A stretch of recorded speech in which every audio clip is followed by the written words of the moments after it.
हुआ है। भाव बोलिए भैया, क्या था? हाँ। तेरी गलियों का आशिक तू एक नगीना है। वाह वाह, आनंद आ जाता था। भाव ये कि इसके संगीत को पकड़िए, भाव तो प्रधान है। आनंद आ जाता है। जीवन में कितने भी कष्ट हो, रोग व्याधियां हो, बिस्तर पर लेटे थे, ये भी भजन सुनते थे। दूसरा भाव, हमारे साथ श्री रघुनाथ तो किस बात की चिंता, हमारे साथ श्री रघुनाथ तो किस बात की चिंता, हमारे साथ श्री रघुनाथ तो किस बात की चिंता, हमारे साथ श्री रघुनाथ तो किस बात की चिंता, हमारे साथ श्री रघुनाथ को किस बात की चिंता, हमारे साथ श्री रघुनाथ को किस बात की चिंता। जब हमारे साथ प्रभु राम जी हैं, हमारे कृष्ण जी हैं, हमारे कुल देवता, हमारे इष्ट देवता हमारे साथ जगत जननी साथ में चल रही हैं, तो हमको किस बात की चिंता। जीवन में कोई चिंता नहीं, चिंता चिता के समान होती है। इसलिए अपने आप को प्रभु अर्पण कर देना चाहिए, मैया के चरणों में अर्पण कर देना चाहिए। हमने तो कह दिया था कि या तो बचा लो या उद्धार कर दो। आज आपके सामने हम दूसरों का उदाहरण नहीं बताते, स्वयं का बताने लगे हैं। अपना बताओ जो अच्छा है, देखा, अनुभव किया, और वही गुरु कृपा से, सिर्फ आशीर्वाद से, कोई वो नहीं, हम तो बोल भी नहीं पाते थे। प्रभु कृपा से जो कुछ आता समझा करके बोल देते हैं, और आज आपके सामने बोले सीताराम चंद्र भगवान की। आगे की कथा में आता है कि जन्मेजय जी कहते हैं, हे व्यास जी, आप मां भगवती यज्ञ का विस्तार पूर्वक वर्णन कीजिए। व्यास जी कहते हैं, राजन, 3 प्रकार के यज्ञ होते हैं, सात्विक, राजसिक और तामसिक। अभी 3 भी गुण होते हैं ना, तो यही 3 प्रकार के यज्ञ भी होते हैं। अब इसका भाव यही है कि संतों के लिए सात्विक, राजाओं के लिए राजसी और राक्षसों के लिए तामसिक यज्ञ होता है। देश काल, द्रव्य, मंत्र, यथा स्थिति, गांव रीति, कुल रीति, ग्राम रीति के अनुसार क्रिया विधि की जाती है। लेकिन जो यज्ञ करता है, समझिए, ध्यान दीजिएगा, यज्ञ कर्ता का मन शुद्ध, धन शुद्ध, क्रिया शुद्ध, मंत्र शुद्ध, तो यज्ञ का सुंदर फल मिलता है। अब इसी कड़ी में 4 घंटा आदमी बोल सकता है, तो संक्षेप भाव में सुनिएगा। मन शुद्ध होना चाहिए। अब वह चाहे कथा सुनने आए हो, चाहे सत्यनारायण भगवान की कथा सुनने आए हो, चाहे बड़े से बड़ा यज्ञ करवा लें, करोड़ों अरबों रुपयों का कितना भी खर्च कर दें, यदि मन शुद्ध नहीं है तो कितनी भी पूजा पाठ कर लें, कोई फल नहीं है। धन शुद्ध, धन 2 नंबर का नहीं होना चाहिए, अर्थात पाप की कमाई का धन नहीं होना चाहिए। उस धन से यदि आप यज्ञ भी करवा रहे हैं, आप कथा भी सुन रहे हैं, तो उसका फल सात्विक हो ही नहीं सकता। क्रिया शुद्ध, विचार, वाणी पवित्रता, आसन पवित्रता, यह शुद्ध होना चाहिए। और ब्राह्मणों के द्वारा शुद्ध मंत्रोच्चारण भी होना चाहिए, तभी यज्ञ का फल सात्विक प्राप्त होता है। पांडवों ने अनेक राजस्व यज्ञ किए, क्या परिणाम हुआ? 12 वर्ष बन जाना पड़ा, एक वर्ष अज्ञात काटना पड़ा। अरे अनेक ऐसे राजा हुए जिन्होंने यज्ञ किए और उनके परिणाम गलत हुए।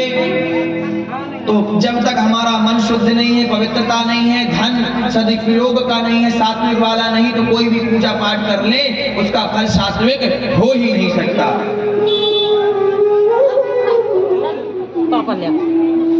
जन्मेजय जी प्रश्न करते हैं, भगवान नारायण ने किस प्रकार अंबिका यज्ञ किया? भगवान ने भी, नारायण हरि ने भी अंबिका यज्ञ किया। व्यास जी कहते हैं, हे राजन, भगवान विष्णु ने भगवती अंबिका के लिए शंखोपांग किया। जब भगवती अपने श्री विग्रह से 3 शक्तियों को प्रकट किया, वे ही तीनों शक्ति ब्रह्मा विष्णु महेश के रूप में व्यक्त हुए।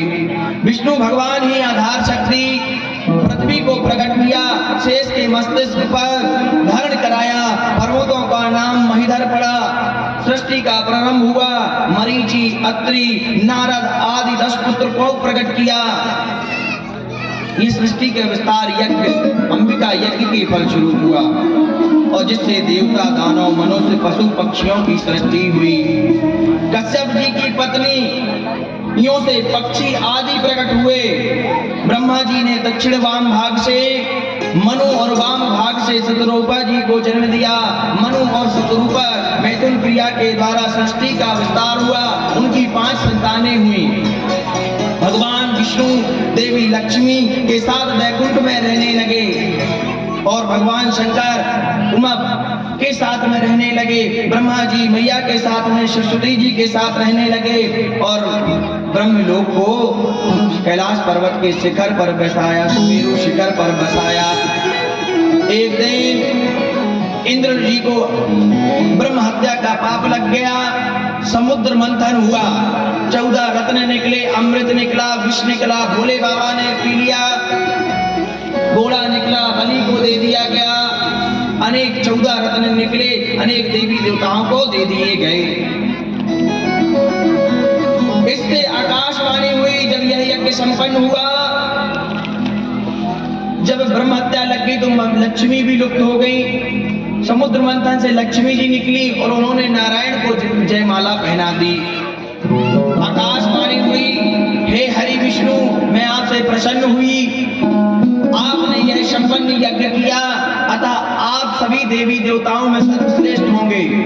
उस भगवती ने कहा ब्रह्म विष्णु जी के लिए, हे भगवान विष्णु, आज से देवता आपकी पूजा करेंगे, सब देवताओं में आपका स्थान सर्वश्रेष्ठ होगा और जब जब धर्म की हानि होगी तब तब आप अवतार लेंगे। यही कहते हैं ना कि जब जब होए धर्म की हानि, बाढ़ई असुर अधम अभिमानी, तब तब धरे प्रभु विविध शरीरा और हरई दया निधि जन पीरा। भगवान अवतार लेंगे तो अब वही अवतार आने वाले हैं प्रभु के। इस प्रकार से आकाशवाणी शांत हुई और यज्ञ धर्म की पूर्णाहुति करके सभी देवता अपने अपने स्थान पर चले गए। जन्मेजय जी कहते हैं, हे व्यास जी, फिर प्रश्न करते हैं।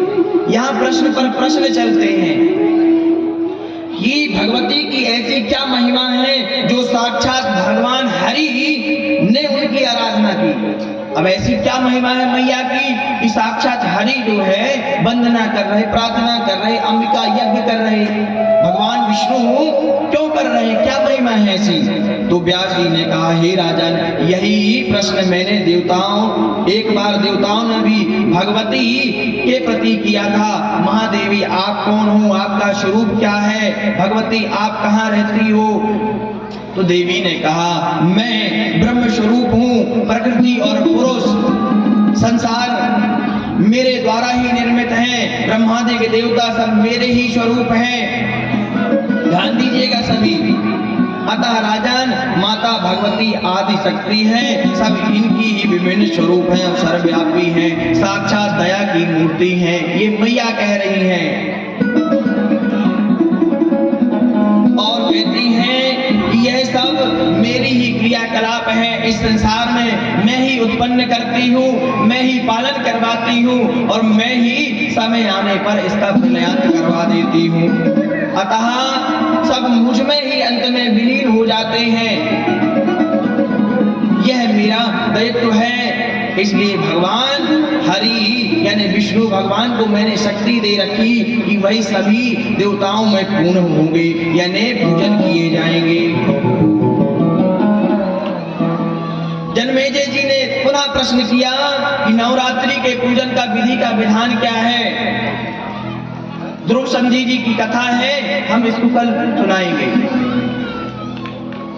व्यास जी ने कहा, नवरात्रि में व्रत करना चाहिए। व्रत यानी क्या, नियम, भूखा रहना नियम नहीं है माता जी।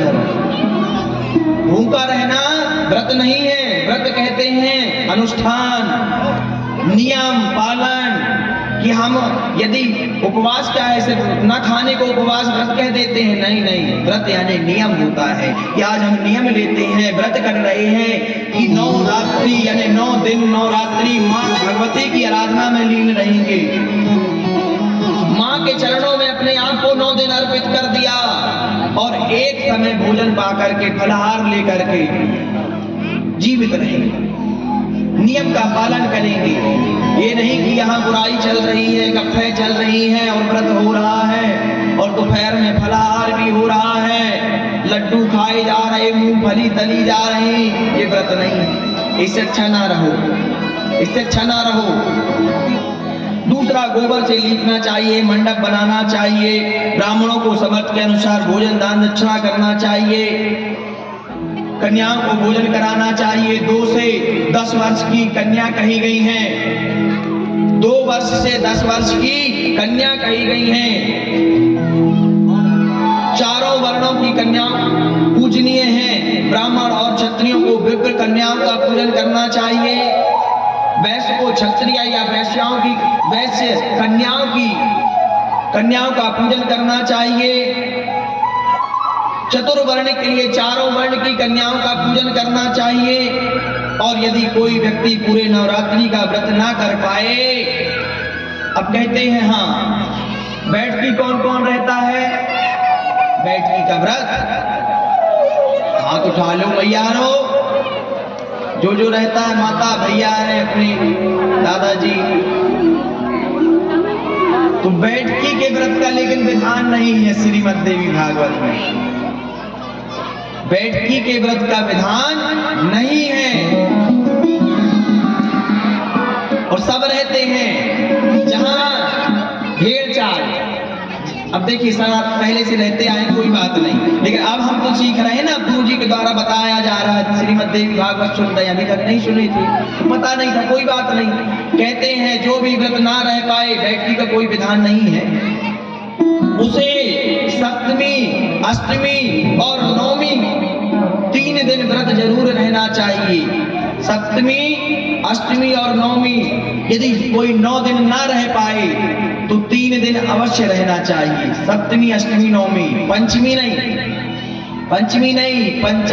आज पंचमी है व्रत रह ले, नहीं, ये तो रहना है तो सप्तमी, अष्टमी, नवमी, तभी फल का विधान है। 3 दिन रहिए, 9 दिन नहीं रहना तो, लेकिन 3 दिन अच्छे से पालन करिए, फिर वही फल मिलेगा जो 9 दिन का है। और जो 9 दिन रह सकता है, 9 दिन रहे माँ की शरण में, विशेष फल की प्राप्ति होती है। शारदीय नवरात्रि, चैत्र नवरात्रियों में 2 तो गुप्त नवरात्रि होती हैं।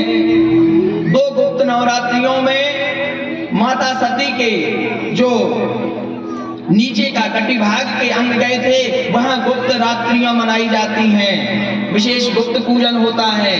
और कटिभाग के ऊपर के जहां धड़ गिरे, वहां 2 चैत्र और शारदीय नवरात्रियों में उत्सव मनाया जाता है। इस प्रकार से व्रत करना चाहिए। 3 दिन भी व्रत कर लेता है तो उसके सभी पाप नष्ट हो जाते हैं।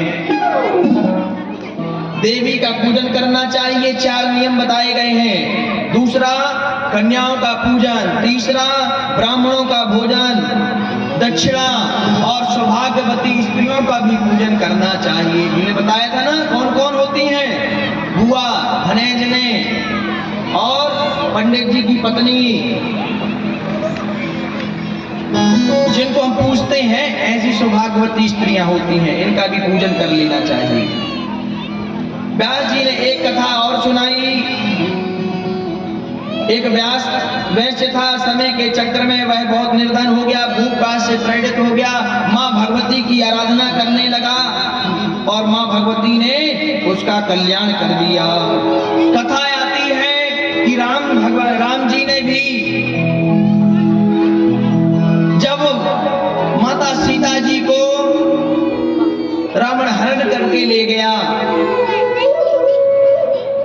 और भगवान श्री राम जी ने किष्किंधा पहुंच करके भगवती की आराधना की थी और पूरे विधि विधान के साथ किया। उसी परिणाम स्वरूप अष्टमी के दिन माँ माँ भगवती ने श्री राम जी को दर्शन दिया था।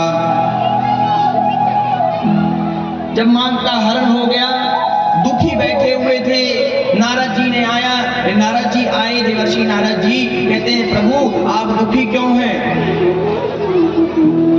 आप मां भगवती की आराधना करिए प्रभु, जिसकी कृपा से मैया का पता चल जाएगा। देखिए भगवान सर्वज्ञ हैं, लेकिन मर्यादा पुरुषोत्तम श्री राम मनुष्य रूप में आए, अपनी शक्तियों का उपयोग नहीं किया। जिस मानव जीवन में आए हैं उसी का सदुपयोग किया है। मैं अपनी शक्तियों का उपयोग नहीं करूंगा, है तो परमात्मा। मैं मनुष्य रूप में आया हूं और मनुष्य बनकर के ही लीला करूंगा। उन्होंने मां की आराधना करी, मां भगवती प्रकट हो गई और भगवती ने कहा हे प्रभु आप तो साक्षात नारायण हरि हैं, आप रावण का वध करने के लिए धरती पर आए हुए हैं, आप अपने कार्य में सफल होंगे। आपने मत्स्य कूर्म वराह आदि अवतार धारण करके हिरण्याक्ष हिरण्यकश्यपु का संहार किया। आपने ही वामन रूप धारण करके राजा बलि को छला और पृथ्वी स्वर्ग पाताल का राज्य प्राप्त किया। आपने अनेक लीलाएं की। आपका लघु भ्राता श्री शेषनाग का अवतार है। हे प्रभु आपने मेरी आराधना करी है, फलस्वरूप आप तो जगत के पालनहार हैं। भगवान ने कहा हे देवी आपने जो कहा वह सत्य है। मैं रावण का वध धर्म करके धर्म की रक्षा करने के लिए आया हूँ, अधर्म का नाश करने के लिए आया हूँ। आपके आशीर्वाद से मुझे अवश्य ही सफलता मिलेगी। भगवान ने श्री राम जी को आशीर्वाद दिया और कहा आप अपने लक्ष्य में सफल होंगे। अत्वनाथ रावणं पापं गुरु राज्यं यथा सुखम एकादश सहस्राणि वर्षाणि पृथ्वी तले। भगवान जब लंका में पहुंच गए तो दोबारा से जब यह युद्ध 88 दिनों तक चला और 32 दिन तक राम और रावण का युद्ध चला था। राम जी और रावण का युद्ध चला था। उसके पहले भगवान ने जब रावण और राम जी के युद्ध के पहले पुनः मां भगवती की आराधना करी, श्रीमद् देवी भागवत कथा का रसपान किया, नवा ज्ञान यज्ञ किया। पुनः एक बार किष्किंधा कांड में और फिर से लंका जब कांड में पहुंच गए तो प्रभु ने दोबारा किया। भगवती ने कहा आप रावण का वध कर सकेंगे। अभी सीता मैया का पता हुआ, आप वसंत ऋतु के नवरात्रि में एक बार बिना पुनः पूजन करिएगा। तो प्रभु ने वसंत ऋतु में पुनः पूजन किया। आप रावण का वध करके सुखपूर्वक राज्य को राज्य करेंगे। इस प्रकार से भगवती अंतर ध्यान हो गई और प्रभु श्री राम जी ने भी मां भगवती की आराधना से मैया सीता को प्राप्त किया और रावण का वध किया। इसी प्रकार से हम सभी भी कथा का रसपान कर रहे हैं। मां भगवती भी हम सभी के ऊपर कल्याण करे और आशीर्वाद बनाए रखे। गुरु रामचंद्र भगवान की, दुर्गे मैया की। बाजगी बजाओ, इस भजन को सभी लोग गाएंगे।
ज्योति जलाई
मेरा निया आज मोरे अंगना में मेरा निया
बोलिए जगदम्बा जगदम्बा मैया की जय हो। और वह मैया और हमारे प्रभु कुछ ही क्षण के बाद आने वाले हैं। वही भगवती के लिए हम सभी ने मिलकर के यह स्वागत गीत गाया कि मैया हमारे अंगना में आइए, हमारे ग्राम में आइए। हे मैया, आज आप प्रकट होकर के साक्षात हमारे अंतःकरण में बैठ जाइए, हमारी सोई हुई बुद्धि विचार स्थिति को जगाइए। हम जीवन क्या है माँ यह जान सके, ऐसी बुद्धि रूपी में प्रकट होकर के हमारे अंदर शरीर में आइए।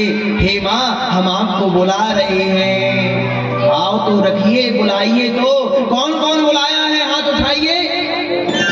बस 2-4 लोग ही बुलाए हैं। अरे माताओं, कौन कौन बुलाए? मैया को कौन कौन बुलाना चाहता अपने घर में? नहीं चाहते कोई? भैया, दादा, जी जी जी। तो बच्चे लोग, ओ बच्चों, माता जी को नहीं बुलाना चाहते? खाली हाथ बजा उठाना चाहिए ना। तो मैया जगत जननी आने वाली है, हमारे प्रभु आने वाले हैं। वही जन्मेजय जी प्रश्न करते हैं, महाराज हमें कृपा करके बतलाइए कि भगवान नारायण ने वासुदेव जी के यहाँ अवतार क्यों लिया? अरे कंस ने वासुदेव जी के 6 पुत्रों को क्यों मार डाला? वासुदेव जी ने किस प्रकार कृष्ण को लेकर के गोकुल में गए और वह जो दिव्य ज्योति प्रकट हुई योग माया रूप में वह मैया आई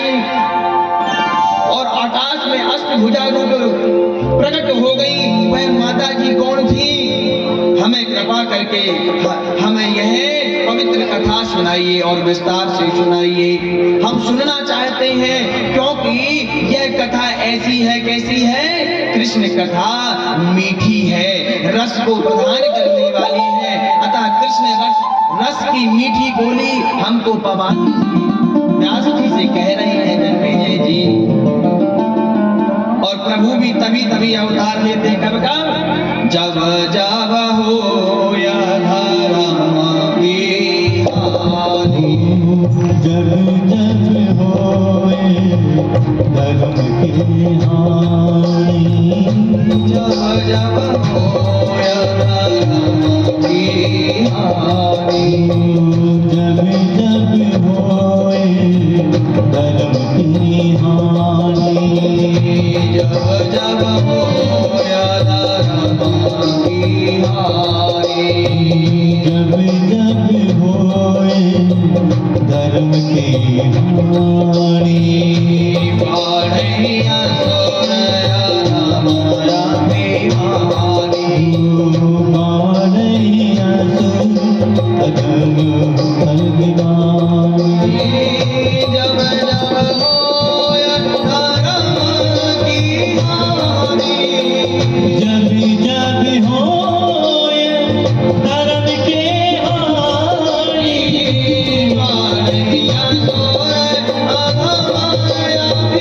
अभिमानी, बारही असुर अधम अभिमानी, तब तब धर्म विविध शरीरा, तब तब धर प्रभु विविध शरीरा, हरहि दया निधि सजन वीरा, हरहु दयानिधि सज्जन वीरा, श्री राम जय जय जय राम, श्री राम जय राम जय जय राम, श्री राम जय राम जय जय राम, ओ श्री राम जय राम जय जय राम।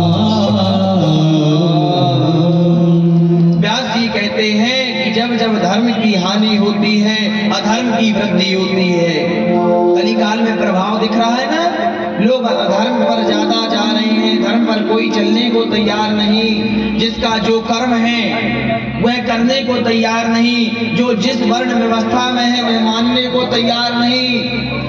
भाव है, प्रभु ने कहा है जो जिस वर्ण में आया है, जो जिसका जो कर्म है, उसे उसी कर्म को करते हुए, पूजा पाठ करते हुए अपने कर्म को, अब जैसे कि कहने का भाव यही है कि मान लीजिए किसी का काम बढ़ई का था, अब वो बढ़ई का काम कर ही नहीं रहे हैं, क्यों? कोई और दूसरा भी करने लगा, अरे भैया इसे चल ही नहीं रहा है, तीसरा काम कर दे। किसी का काम है भैया खेती बाड़ी करना, तो अब सब कर रहे हैं, हाँ है जिसके पास जीवन है, खेती बाड़ी है। किसी का काम था मटकई बनाना, वो नहीं बना रहे हैं, व्यापार से सीधे खरीद कर ला रहे हैं, व्यापार छीन रहे हैं, दूसरे का मशीनों से बन रहे हैं, एक दूसरे का काम उथल पुथल हो रहा है ना, क्रिया विधि जो कर्म विधान था वो सब मिट रहा है। हर कोई पंडित बनना चाह रहा है, लगा लिए टीका, लाल गेरुआ कपड़ा पहन लिए, भगवा धारण कर लिए, पंडित जी बन गए भैया, साधु महात्मा बन गए, ज्ञान पंजी भर कर नहीं अधकर गगरी छलकत जाए। जितने भी आज तक साधु संत पकड़े गए हैं नाना विधाओं से, वो कोई भी ब्राह्मण नहीं था, कोई भी ब्राह्मण नहीं था। भाव यही है कि भाई हमारे संस्कार, आपके यहाँ भी पंडित जी हैं, है ना, कितने अच्छे सबके, हम तो देख रहे हैं सबसे मिलजुल करके रहते हैं, कभी किसी का बुरा चाहा है उन्होंने? हमारे भाव से तो 2-3 दिन से मिल रहे हैं, कभी किसी का बुरा नहीं चाहने वाले हैं, सबसे घुल मिल करके रहते हैं। दो चार अपद्रवी तो हर उसमें समाज वर्ग में होते हैं, किसमें नहीं होते? तो उसके कारण क्या सभी समाज को कलंकित कर देना चाहिए? नहीं, हर वर्ण में, हर धर्म में धर्म तो एक ही, सनातन, संप्रदाय अनेक हो गए हैं। हमारे सनातन धर्म से ही सिख, बौद्ध, जैन अनेक संप्रदाय धर्मों ने अपनी ख्याति बढ़ा ली, अपने धर्म संप्रदाय को बनाने लगे हैं। तो सनातन की ही जड़ ना, तने जड़ तो सनातन ही है। हम सभी सनातनी हैं, अपने धर्म का पालन करना चाहिए। तो अधर्म बढ़ रहा है, लोग मानने को तैयार नहीं, अपने कर्म पर चलने को तैयार नहीं। प्रभु कहते हैं, मैया कहती है, अपना कर्म करो, उसी से आगे बढ़ो, उसी रास्ते पर आगे बढ़ो। किसी के रास्ते पर चलोगे तो वो गड़बड़ कार्य है, यही अधर्म हो रहा है। भगवान नाना रूप लेकर के पृथ्वी में पापियों का संहार करने के लिए और सज्जनों का उद्धार करने के लिए आते हैं। यदा यदा हि धर्मस्य ग्लानिर्भवति भारत, अभ्युत्थानं धर्मस्य तदात्मानं सृजाम्यहम्। एक बार की बात है, कश्यप जी ने एक बड़ा विशाल यज्ञ किया और यज्ञ कार्य के लिए वरुण देवता से गाय माता लेकर के आ गए। और कश्यप ऋषि जी उस गाय को वरुण देव को देना ही नहीं चाह रहे हैं। तो वरुण देव ने श्राप दे दिया, ये कश्यप जी आप मेरी गाय को नहीं दे रहे हैं, आप पृथ्वी लोक पर जाइएगा, मनुष्य जीवन दीजिएगा और ग्वाल बन करके अर्थात गौएं चराइएगा, गायों का पालन पोषण करिएगा। तो वही कश्यप जी नंद बाबा के रूप में अर्थात आप गायों का पालन करेंगे, तुम्हारी ये दोनों पत्नियां भी मनुष्य जन्म पाकर के दुखी होंगी। कौन? दिति और अदिति, ये भी पत्नियों रूप में जाएंगी।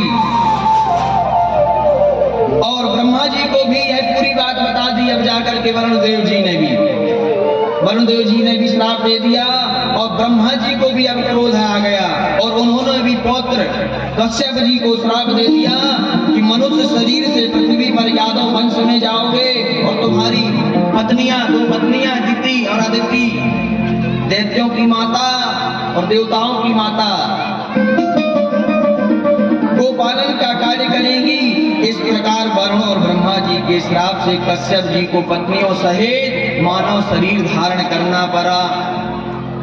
ब्रह्मा जी और वरुण के अलावा कश्यप जी की दूसरी पत्नी दिति ने भी अदिति को श्राप दिया। दितिया ने दैत्यों की माता और अदितिया ने देवताओं की माता। दा से दिति, दा से दैत्यों, इससे समझना चाहिए। कंफ्यूजन हो जाता है कि कौन दिति है कौन अदिति है। कथा के सार को भी समझना कठिन है, इसलिए समझने का प्रयास करना चाहिए। दिति यानी दैत्यों की माता ने श्राप दे दिया अदिति को कि जैसे तुमने मेरे पुत्र इंद्र से, मेरे पुत्रों को इंद्र से मरवाया है, तुम्हारे पुत्र भी उत्पन्न होते ही मारे जाएंगे। 6 पुत्र मारे गए ना, ये वही श्राप है। कथा का हम पूर्वार्ध सुन रहे हैं श्रीमद् देवी भागवत में। अब कहते हैं कि ये कौन सी श्राप की बात हो रही है, जन्मेजय जी कह रहे हैं। तो कहते हैं एक समय की बात है, देवता दानवों में युद्ध हुआ और दक्ष प्रजापति ने अपनी दिति और अदिति का विवाह कश्यप जी के साथ कराया। देखिए ये कथा हो गई, फिर पूर्वांत की कथा हो रही है कि कौन है दिति अदिति, किसका विवाह कश्यप जी के साथ हुआ। अदिति से देवताओं का जन्म हुआ, दिति से दैत्यों का हुआ। महर्षि कश्यप से प्रार्थना की, स्वामी आप कृपा करके कीजिए कि मेरे अत्यंत बलशाली और धर्मात्मा पुत्र की प्राप्ति हो। महर्षि कश्यप जी ने कहा, दिति तुम भी पायोव्रत का पालन करो और उसी से तुम्हारे सुंदर पुत्र होंगे। दिति ने महर्षि कश्यप जी की बात मान ली, पायोव्रत का पालन किया और वे पृथ्वी पर सोती थी। एक दिन जलन हुई इंद्र जी की, भैया कहीं ऐसे दैत्य दानव ना प्राप्त हो जाए जो हम ही का संरक्षण करने लगे, रक्षण करने लगे। तो इंद्र भगवान माता दिति के पास गए, मैया पैर दबा दूं, पैर दबाने लगे और जब मैया की नींद लग गई दिति मैया की, तो उनके गर्भ में जाकर सूक्ष्म रूप में जाकर के गर्भ के 7 टुकड़े कर दिए। अब जब आघात से जागने लगी तब इंद्र ने धीरे से कहा, माता गर्भ में पल रहे दैत्यों को नष्ट कर दिया है। आप घबराइए नहीं। दीदी को अपनी भूल का एहसास हुआ, इंद्र से क्षमा मांगी। अब यहाँ जब पता चला कि इंद्र मारने की दृष्टि से आया था और दीदी को माफ कर दिया, उन्होंने बताया गर्भ में पल रहा एक दैत्य है, राक्षस था, दुनिया में अराजकता फैलाने आया है। आओ समझिए, इंद्र समझा रहे दीदी मैया को, घबराओ ना, राक्षस था, मैं मार दिया। और उल्टा दीदी मैया क्षमा मांगी, आपने ठीक किया भैया, इंद्र बेटा ठीक किया तुमने। अब इंद्र ने कहा मत रो, मैं तुम्हारा भाई हूं। जब रुदन करने लगे गर्भ में, मां रुत अर्थात मत रो, और उन सातों को 7 टुकड़ों में काट दिया और 7 सतैया 49 टुकड़े हो गए माता के उन टुकड़ों में से। इसलिए यही गण 49 मारुत गण कहलाए। जब उन्होंने जन्म लिया 49 मारुत गण कहलाए। और जब दीदी को पता चला कि उनकी बहन अदिति ने भेजा था इंद्र को ये बच्चों को मारने के लिए, तो दीदी माता ने श्राप दे दिया। यही अब श्राप दे दिया। अब आया समझ में श्राप क्यों दिया? किसको नहीं समझ में आया हाथ उठाइए। आ गया ना? क्योंकि इंद्र गर्भ पर गया मारने की दृष्टि से, मैया को पता चला दीदी को, दैत्यों की माता को, उन्होंने श्राप दे दिया कि तुम्हारे पुत्र भी जन्म लेते ही मारे जाएंगे और तुम कारागार में रहोगी। जब कश्यप जी दीदी का यह श्राप सुना तो उन्होंने दीदी को संतान देते हुए कहा, कल्याणी तुम क्रोध मत करो, तुम्हारे ये पुत्र बलवान होंगे, 49 मुहूर्त देवता कहलाएंगे, इंद्र के मित्र बनेंगे और 28वें द्वापर में तुम्हारा श्राप सफल होगा। कश्यप ऋषि जी अपनी पत्नी को समझाया। जन्मेजय जी ने प्रश्न किया, सेवा के बहाने माता के गर्भ में जाकर के पुत्र को ऐसा करना चाहिए? अरे इंद्र जैसे देवता ऐसा पाप कर रहे हैं तो हम क्या करेंगे जिंदगी में? देवता होकर के ऐसा पाप कर रहे हैं तो हम मनुष्यों की गिनती कहाँ है क्या? अरे देवता इंद्र हमेशा पाप करते रहते हैं तो भैया गलती किसकी? देवताओं की है ना।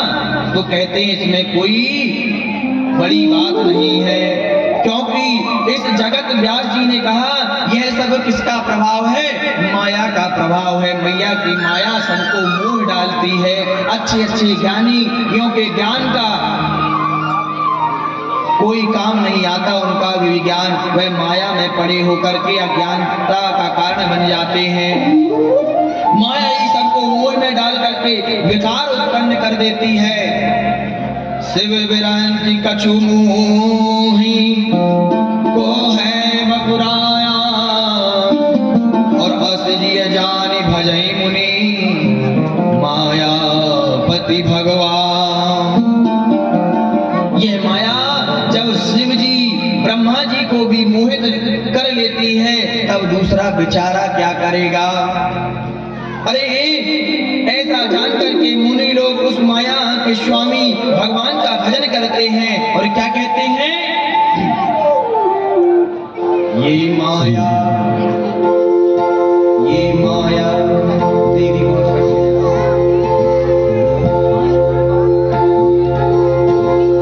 ये माया तेरी बहुत ही कठिन है राम, बहुत ही कठिन है राम। ये माया तेरी बहुत कठिन है राम। ये माया तेरी बहुत ही कठिन है राम। ये माया तेरी बहुत ही कठिन है राम। ये माया तेरी बहुत कठिन है राम। ये माया तेरी बहुत ही कठिन है राम। ये माया तेरी बहुत कठिन है राम। बहुत ही कठिन है राम। बहुत ही कठिन है राम। ये माया तेरी बहुत ही कठिन है राम। ये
बटी रहे दौड़ो में आधे आधे में आधे आधे में आधे आधे हे राधा राधा हे भक्ति भक्तन सदैवी भक्तों के काम साधे सदैव भक्तों के काम साधे वही गए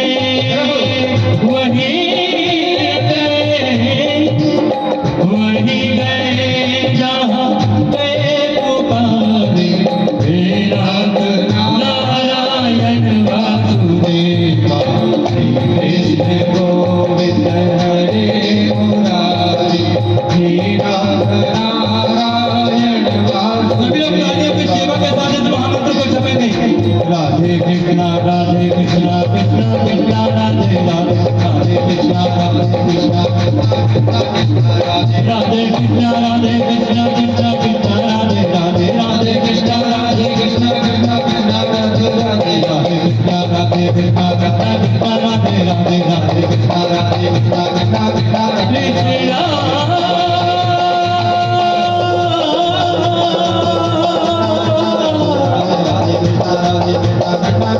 कृष्णा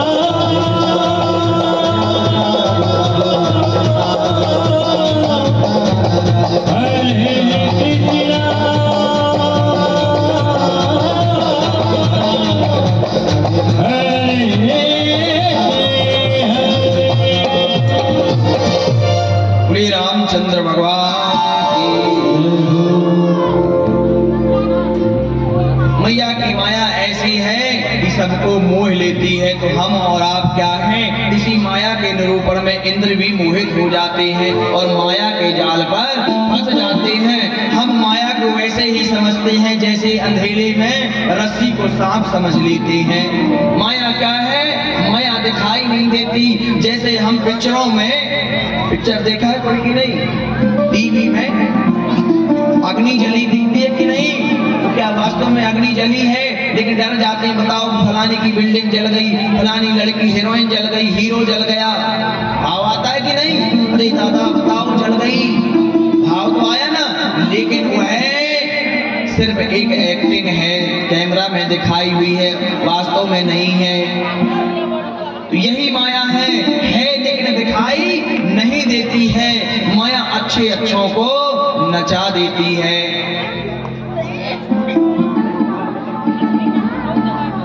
पांचवें अध्याय में भगवान ने नर नारायण की तपस्या का वर्णन किया। कहते हैं कि ब्रह्मा जी के पुत्र, धर्म के 4 पुत्र हुए, जिनका नाम हरि, कृष्ण, नर और नारायण था। हरि और कृष्ण ने योगाभ्यास किया, जबकि नर और नारायण ने हिमालय पर्वत पर जाकर बद्रिका आश्रम में तपस्या करने लगे। उन्होंने आजीवन विवाह न करने का संकल्प ले लिया। एक दिन तपस्या से घबरा करके इंद्र ने 16,100 अप्सराओं को भेजा कि जाओ नर नारायण की तपस्या भंग करके आओ, कहीं इंद्रासन न मांग ले। अप्सराएं आई, नृत्य किया, कामदेव भी प्रकट हो गए, कुछ भी नहीं बिगाड़ पाए उनका। जब समाधि खुली तो उन्होंने कहा, देवियों आप आई हो, आपका स्वागत है। नर नारायण ने कहा, हाथ पर अपनी जंघा पट्टा और उर्वशी नाम की अप्सरा को प्रकट कर दिया और कहा कि आप अपने इंद्र को यह उर्वशी नाम की अप्सरा दे देना। भगवान की शक्ति, नर नारायण की शक्ति को देख करके वह 16,100 अप्सराएं भगवान के चरणों में, नर नारायण के चरणों में नतमस्तक हो गई। कहा, प्रभु आप हमें स्वीकार कर लीजिए, अब हमें इंद्रासन नहीं चाहिए, इंद्र के पास नहीं जाना है। बोले दुर्गे मैया की। हमारे कन्हैया आने वाले हैं तो क्या मेले में ही आएंगे क्या? नहीं नहीं, वो भी लाइट लेके आएंगे।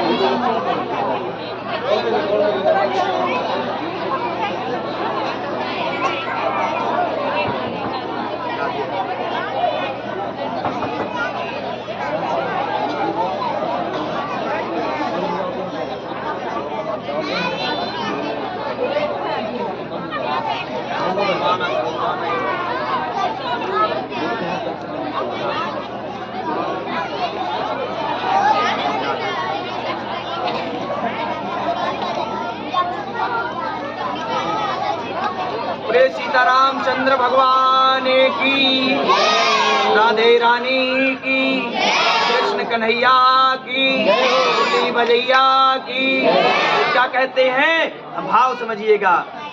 रक्त मांस हड्डी के ढेर पर मढ़ा हुआ है चाम, और देख इसी की सुंदरता हो जाती नींद हराम।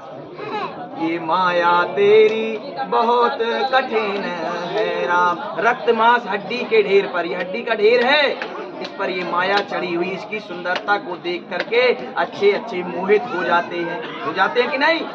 जबकि हड्डी है, जलने के बाद कचड़ा कचड़ा हो जाना, कहना अच्छे फोड़ आओ, मुर्दा अकड़ गया होगा, हड्डी को कुड़ कर आओ। क्यों? अब एक भाव और है, कहते हैं इस आत्मा जो है मरती तो नहीं, मरता शरीर है।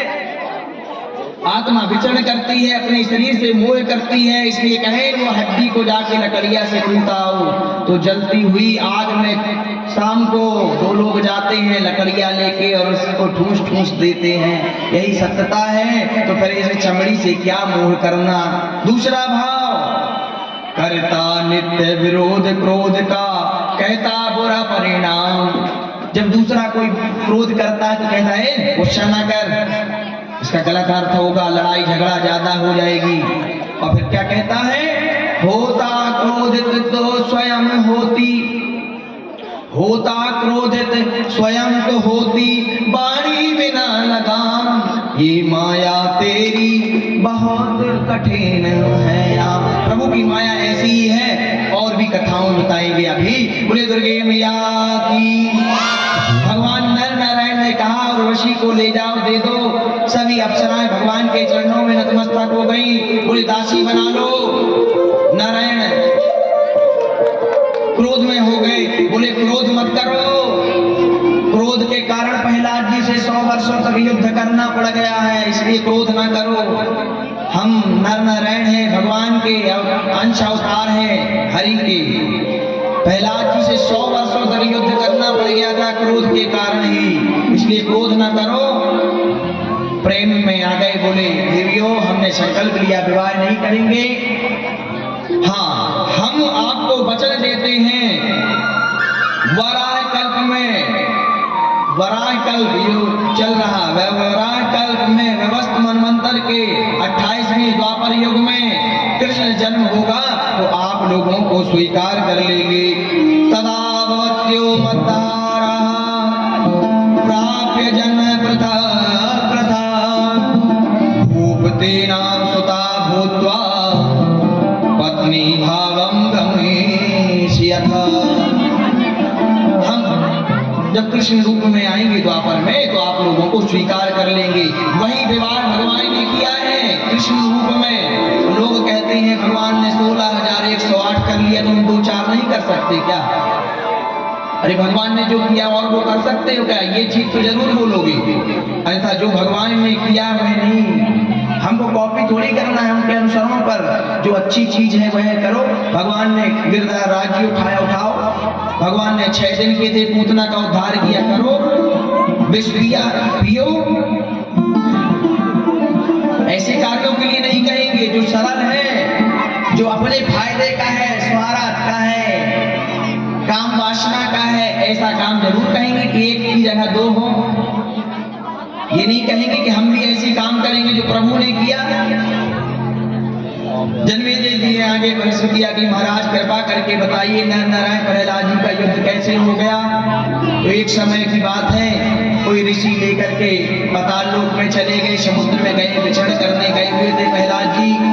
नैमिषारण्य क्षेत्र में चक्र तीर्थ, पुष्कर तीर्थ आदि अनेक तीर्थों में प्रभु प्रहलाद जी घूमने गए, तीर्थ यात्रा करने गए।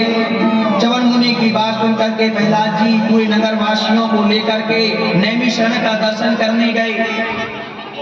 उन्होंने आनंद पूर्वक स्नान किया। स्नान करने के बाद देखते हैं कि 2 तपस्वी नर और नारायण धनुष बाण, ध्यान दीजिएगा, ध्यान नहीं देंगे तो कथा समझ में नहीं आएगी। फिर कहेंगे गुरु जी ने क्या कथा कह दी श्रीमद् देवी भागवत की। समझेंगे तभी तो समझ में आएगी। कथा गूढ़ है, हम समझाने का प्रयास करते सरल भाषा में। नर नारायण जो भगवान है, प्रहलाद जी भगवान के भक्त हैं, नर रूप में आए, साक्षात भगवान प्रकट होकर के रक्षा करते हैं। जिस प्रहलाद जी की भाव सोचिए ना, उनका युद्ध साक्षात भगवान से ही हो रहा। क्यों हो रहा है? कथा दिव्य चल रही है। अनेक कथाएं तो हम अनेक बार सुन चुके हैं, यह पहली बार सुनना तो सुनना चाहिए ध्यान पूर्वक। अब यही बोलने में 5-2 मिनट और खर्च हो गया। बोलते हैं आप तपस्वी हैं, आप तपस्वियों को बाण और धनुष धारण करना शोभा नहीं देता। ब्राह्मणों का कर्म है, संतों का कर्म है कि पूजा पाठ करें सिर्फ, उन्हें धनुष बाण की क्या क्या जरूरत? प्रहलाद जी कहते हैं। नर नारायण कहते हैं हम पूजा पाठ भी करना जानते हैं, तपस्या करना भी जानते हैं और साथ में धनुष बाण चलाना भी जानते हैं। तो इसमें फर्क क्या है, अंतर क्या है, इसमें तर्क क्या है? हम दोनों चीज बराबर से जानते हैं, आप क्यों नाराज हो रहे हैं? दोनों में युद्ध छिड़ गया,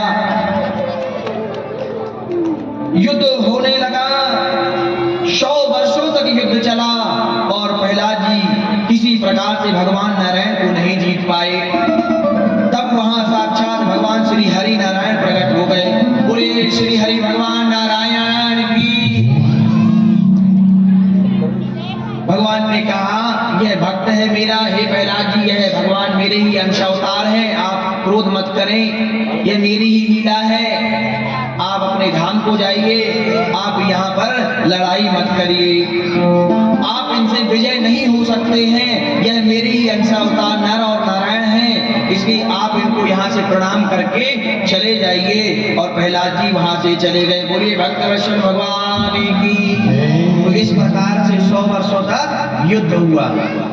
आगे की कथाएं आती है, हे मुनिवर कृपा करके बतलाइए, भृगु महाराज भगवान नारायण के परम भक्त हैं। भृगु महाराज है ना जिन्होंने भगवान की छाती पर लात मार दी थी। आखिर भगवान नारायण को क्यों श्राप दिया? क्या भगवान श्राप का प्रभाव पड़ता है? व्यास जी कहते हैं राजन ध्यान पूर्वक सुनिए। पूर्व समय में देवताओं और दैत्यों का युद्ध हुआ, देवता विजयी हो गए, देवता विजयी हो गए, दैत्य परास्त हो गए। इसके कारण शुक्राचार्य जी कुछ समय के लिए भगवान शिव की उपासना करने चले गए दैत्यों की तरफ से। उन्होंने सभी दैत्यों से कहा युद्ध न करना, बढ़िया भजन में लीन रहे आओ, जब तक मैं नहीं आता तुम्हारा कोई सहारा नहीं है। अरे यह देवता कपट करते हैं, इनकी कपटपूर्ण नीति से बचकर के रहना, राक्षसों को समझा रहे हैं। इधर शुक्राचार्य जी ने भगवान शिव से संजीवनी मंत्र प्राप्त कर लिया और देवताओं को पता चला कि सारे दैत्य कपट करते हैं, वास्तव में उनका भाव दूषित है। सभी देवताओं ने दैत्यों पर आक्रमण कर दिया और दैत्य शुक्राचार्य जी की माता के पास चले गए।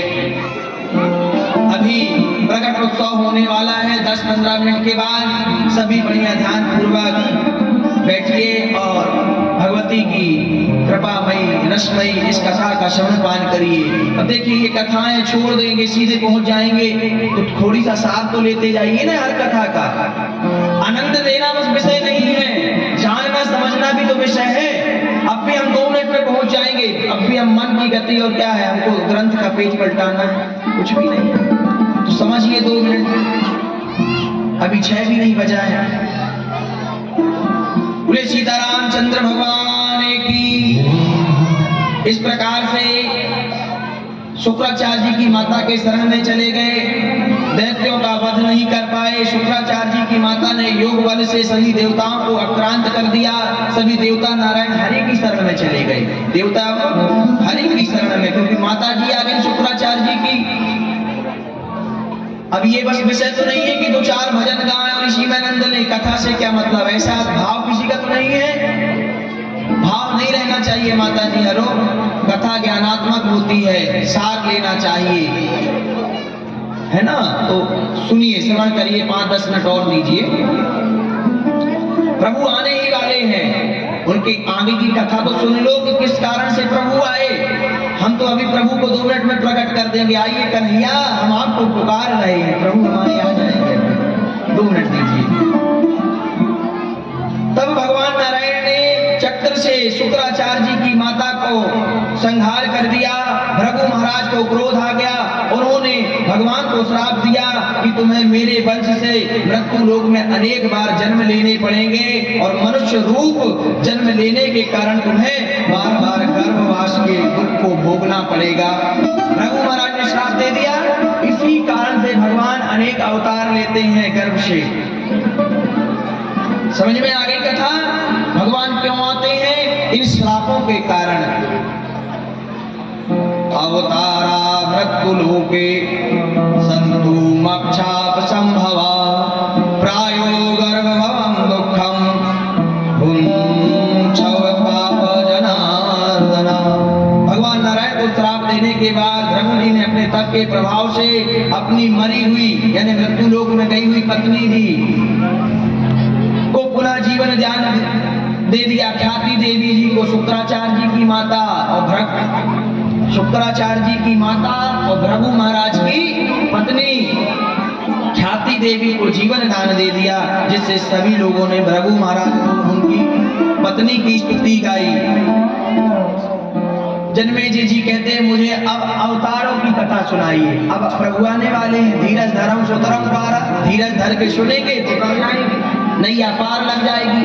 अरे मैया मैया बोल नैया पार लग जाएगी, मैया बोल नैया पार लग जाएगी, मैया मैया बोल नैया पार लग जाएगी, मैया मैया बोल नैया पार लग जाएगी, मैया मैया बोल नैया पार लग जाएगी, मैया मैया बोल नैया पार लग जाएगी, पार लग जाएगी किनारे लग जाएगी, पार लग जाएगी किनारे लग जाएगी, पार लग जाएगी किनारे लग जाएगी, पार लग जाएगी किनारे लग जाएगी, मैया मैया मैया मैया बोल नैया पार लग जाएगी, मैया मैया बोल नैया पार लग जाएगी, मैया मैया बोल नैया पार लग जाएगी, मैया मैया बोल नैया पार लग जाएगी, मैया मैया बोल नैया पार लग जाएगी। तो मैया मैया जो कोई गाता है, माँ माँ बोलता है, उनका उद्धार हो जाता है। जन्मेजय जी ने कहा मुझे अवतारों की कथा सुनाइए व्यास जी से। भगवान के कितने अवतार हुए, उन्होंने क्या लीला की। अरे भगवान विष्णु ने भृगु जी के श्राप को कैसे आत्मसात कर लिया, किस अवतार पर कौन सी लीला की, यह हमें बतलाइए। व्यास जी ने कहा हे राजन, जिस मनवंतर तथा जिस युग में जैसे भगवान विष्णु के अवतार हुए हैं, उन अवतारों को मैं बतला रहा हूं, आप सभी ध्यान पूर्वक सुनिएगा। भगवान नारायण ने जिस रूप में जो कार्य किया है, मैं सबको आपको बतला रहा हूं। भगवान ने अनेक अवतार लिए। नर नारायण नाम से धरातल पर अभी आपने कथा सुनी, नर नारायण रूप से विख्यात हुए। वैवस्वत मनवंतर के दूसरे चतुर्युग में भगवान का दात्रेय अवतार हुआ, दत्तात्रेय जी अवतार हुआ। सती जी के, सती मैया थी ना, उनके पुत्र के रूप में आए। वे भगवान श्री हरि महर्षि अत्रि के पुत्र के रूप में अवतरण हुए थे। सती अनुसुईया माता जी, सुना है ना कथा, अनुसुईया माता जी की, वही भगवान दत्तात्रेय जी के रूप में आते हैं। उन अत्रि ऋषि की पत्नी का नाम अनुसुईया और की प्रार्थना पर ब्रह्मा विष्णु महेश ये तीनों महान देवता उनके पुत्र के रूप में उत्पन्न हुए थे। अत्रि की पत्नी साध्वी अनुसुईया सती स्त्रियों में श्रेष्ठ थी, जिनकी सम्यक रूप से प्रार्थना करने पर वे तीनों देवता उत्पन्न हुए थे। देवताओं का कार्य सिद्ध करने के लिए चौथे चतुर्युग में दो प्रकार के रूप वालों मनोहर जैसे रूप लेकर के आए। प्रहलाद जी की रक्षा करने के लिए भगवान विष्णु ने दैत्यराज बलि को समन करने के लिए वामन रूप लेकर के आए। 19वें चतुर्युग के त्रेता नामक युग में भगवान महर्षि जमदग्नि के परशुराम नामक महाबली पुत्र के रूप में उत्पन्न हुए।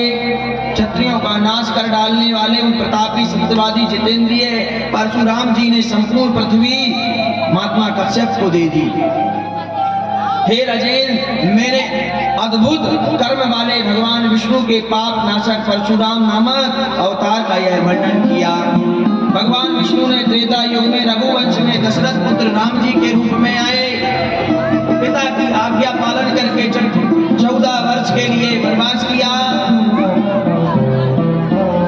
माता सीता जी का हरण हो गया, रावण का वध किया और राज सिंहासन पा करके अपने परम धाम सतलोक को चले गए। 28वें द्वापर में नर नारायण के अंश से अर्जुन और भगवान कृष्ण का प्रागट्य हुआ। इस प्रकार भगवान श्री नारायण अनेक अवतार लेकर के अपने भक्तों का कल्याण करने के लिए आते हैं। जन्मेजय जी कहते हैं, हे मुनिवर, कृपा करके बतलाइए कि पहले ही अपने नर नारायण आश्रम में हुई, बताइए कि आपने पहले ही अपने नर नारायण के आश्रम में आई हुई अप्सराओं की चर्चा की थी, उन अप्सराओं का क्या हुआ?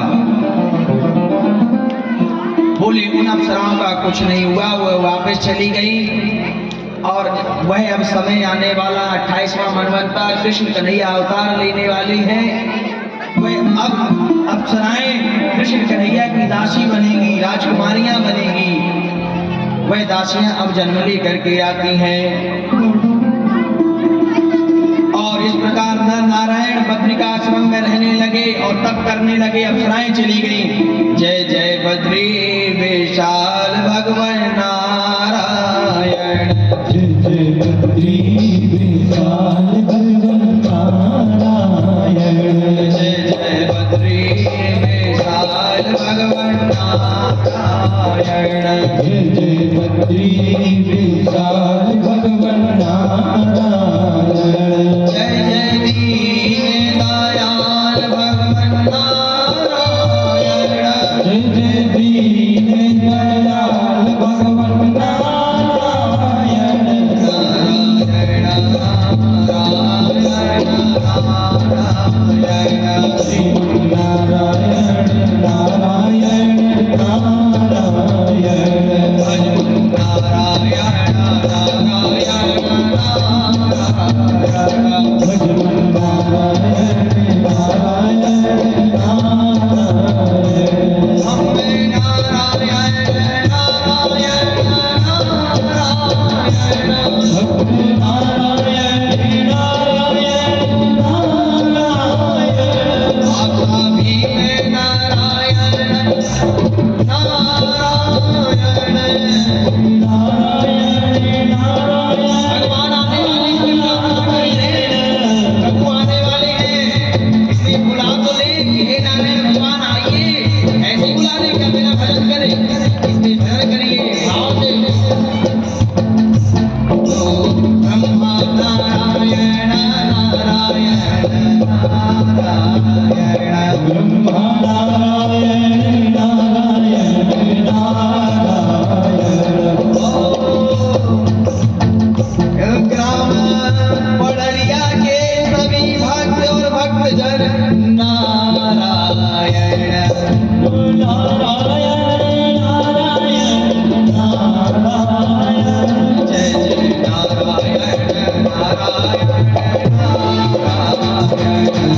जय नारायण नारायण नारायण, जय जय नारायण नारायण नारायण, जय जय नारायण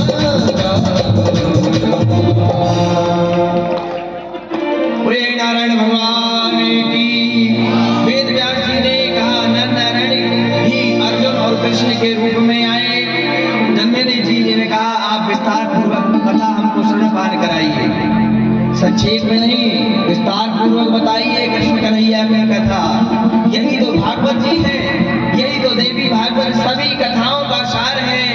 श्रीमद् देवी भागवत कथा सार में व्यास जी स्वयं सुना रहे हैं जन्मेजय जी को, तो सभी कथाओं को परिपूर्ण नहीं करेंगे इसमें क्या? यह ऐसा दिव्य ग्रंथ है जो भोग एवं मोक्ष को देने वाला है। अन्य ग्रंथ तो मोक्ष सीधे परम धाम को चले जाओ, लेकिन देवी भागवत देवी मैया की कृपा है, माँ है ना, माँ तो ऐसी कृपा करती कि मेरे बालक धन वैभव यश कीर्ति गृहस्थ आश्रम का पालन करें, धन संपदा सारी चीजों को अच्छे से जिए, खुश रहें और धाम को भी जाए। तो कहते हैं परमात्मा श्री कृष्ण साक्षात परम परमात्मा ही है। हम उन्हीं की कथा विस्तार पूर्वक सुनना चाहते हैं, अब सुनाइए। पृथ्वी पर जब कंस का अत्याचार बढ़ गया, तब देवताओं ने भगवान नारायण की स्तुति करी। भगवान नारायण ने सभी देवताओं से कहा, हम सबको मिलकर के भगवती की आराधना करनी चाहिए। उसके पश्चात ही मेरे अवतार का प्रयोजन सिद्ध होगा।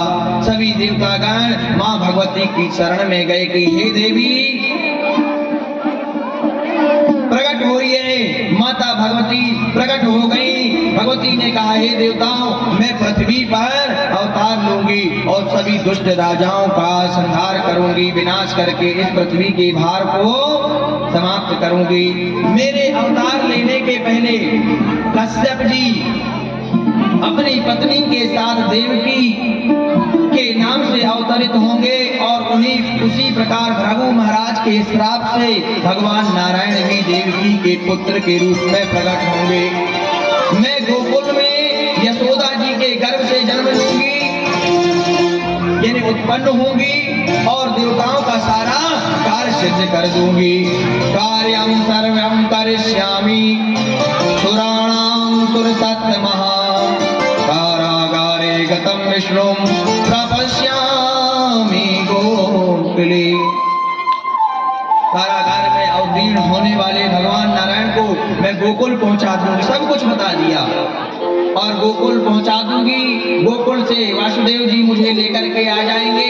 इस प्रकार से सारी क्रिया विधि बता दी कि ऐसा ऐसा होगा, कारागार खुल जाएगा, प्रभु से पहले मैं आऊंगी, कार्य सिद्ध करूंगी, फिर साक्षात हरि कृष्ण कन्हैया के रूप में अवतार लेंगे।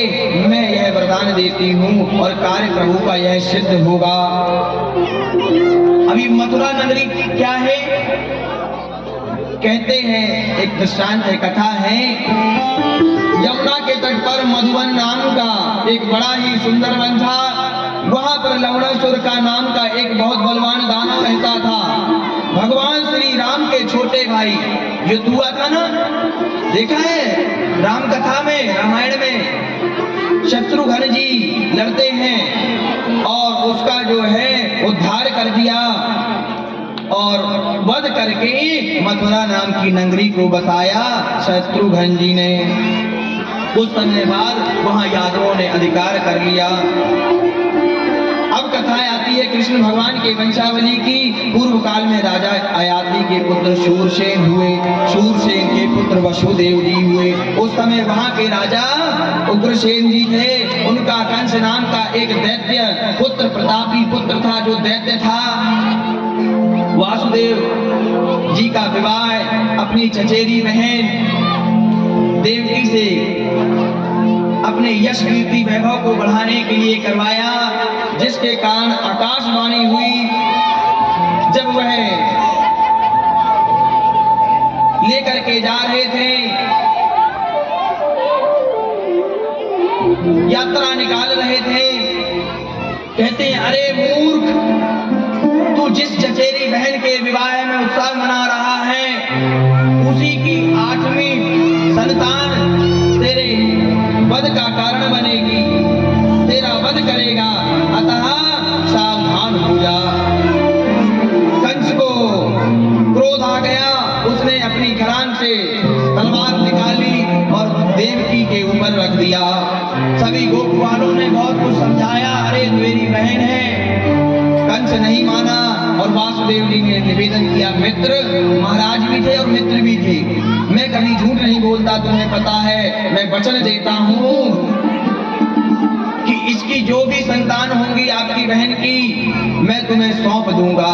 कंस भी जानता था कि वासुदेव जी कभी झूठ नहीं बोलते। जेल खाने में डाल दिए। देवकी मैया की 6 संतानें हुई, 6 का वध कर दिया। अब वही श्राप दिति माता का, तेरी संतान होते ही मृत्यु को प्राप्त हो जाएगी, यही श्राप देवकी मैया को लगा।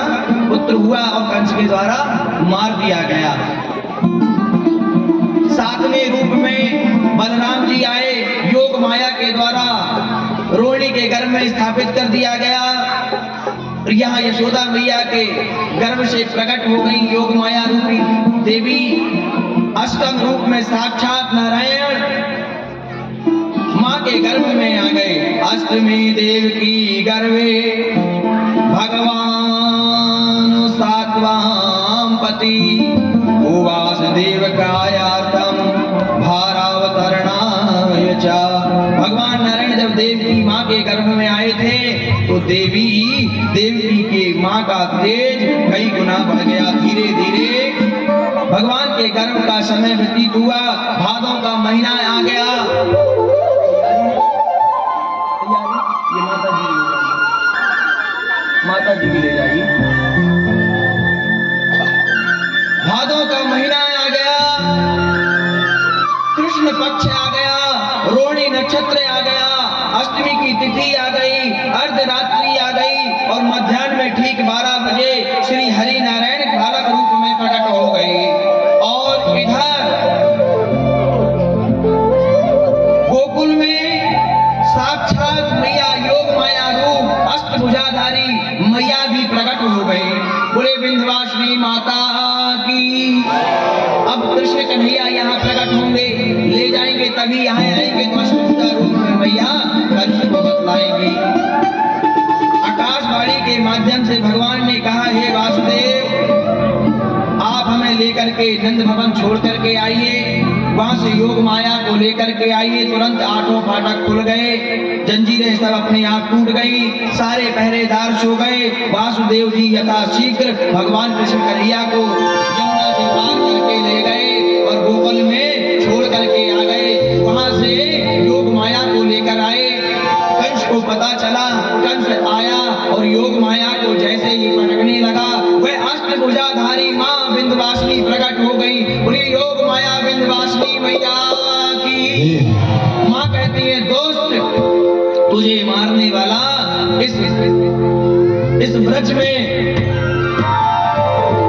पैदा हो गया है, तू मुझे क्या मारेगा।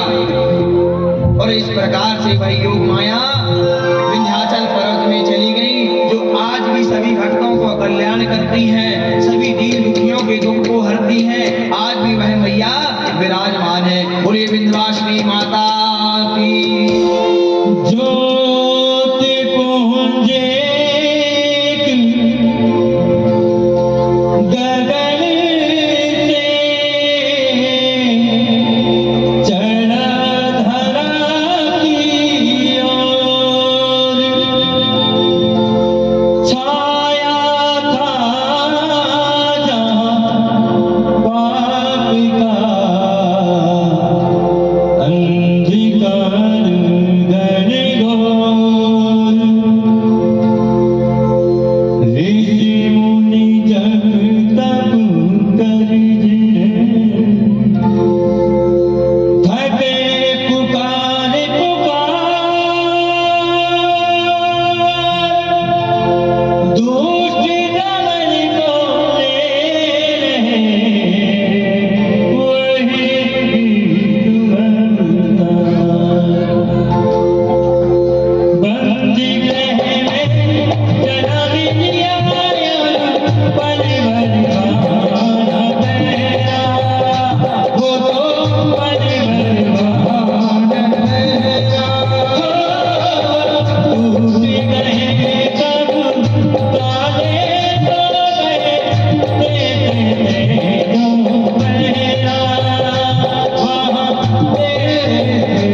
अमृत पुष्प दीपक धूपबत्ती कुछ प्रसाद अर्पण करें। और जो भी भक्तगण हैं भजनों के माध्यम से आकर के एक करके पूजन कर सकते हैं। माताएं बहनें बालक वृद्ध जो भी है सभी लोग पूजन कर सकते हैं, प्रणाम कर सकते हैं।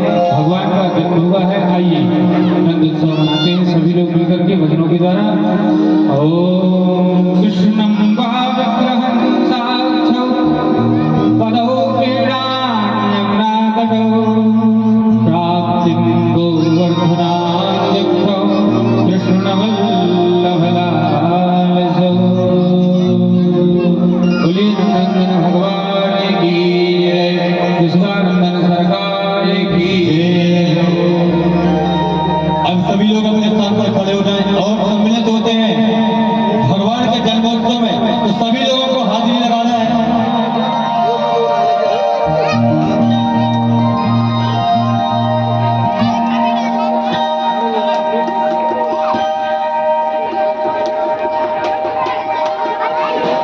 आइए नंदोत्सव मनाया जाएगा। यहाँ कंस परेशान है, वहाँ उसको रहने दीजिए। और यहाँ सुबह हुई है तो नंदोत्सव नंद बाबा मना रहे हैं। 90 वर्ष के बाद बालक आया है। आज गोकुल में धूमधाम से नंदोत्सव मनाया जा रहा है। हमारे कन्हैया और विंध्यवासिनी माता साक्षात आई हुई है। तो इसी स्वरूप को मान करके क्योंकि भाव प्रधान होता है। भगवान कहते हैं भाव